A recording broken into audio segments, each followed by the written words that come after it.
দুর্গাপুজোর আগে ফের প্রতিমা ভাঙচুর বাংলাদেশে। কুষ্টিয়ার পর এবার কাশিমপুর শ্মশানঘাটে মৌলবাদীদের দাপাদাপি। থেতলে দেওয়া হয়েছে প্রতিমার মুখ। কার্তিকের মূর্তিও ক্ষতিগ্রস্ত হয়েছে। কিন্তু কারা করলো, কে করলো, এই ঘটনার পিছনে কারা রয়েছে তা এখনো স্পষ্ট নয়। হিন্দুদের সুরক্ষা দিতে ডাহা ফেল করছে মোহাম্মদ ইউনূস। এর আগের বছরও আমরা দেখেছিলাম, এবছরও সেই একই ছবি। বিভাস অধিকারীর দুর্নীতির শিকড়ের খোঁজে নলহাটিতে নয়ডা পুলিশের 2 আধিকারিক। কলকাতার বেলেঘাটার ফ্ল্যাটেও আসেন নয়ডা পুলিশের আধিকারিকরা। কিছুদিন আগে নকল থানা খুলে গ্রেফতার হন প্রাক্তন তৃণমূল নেতা। নয়ডা থেকে বিভাসকে গ্রেফতার করে পুলিশ। বর্তমানে নয়ডার জেলে বন্দি প্রাক্তন এই তৃণমূল কংগ্রেস নেতা।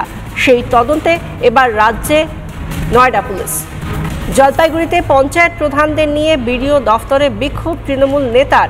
5টি গ্রাম পঞ্চায়েত প্রধানকে নিয়ে বিক্ষোভ জলপাইগুড়িতে। এবার তৃণমূলের বিরুদ্ধে আর্থিক তছরূপের অভিযোগ করছে।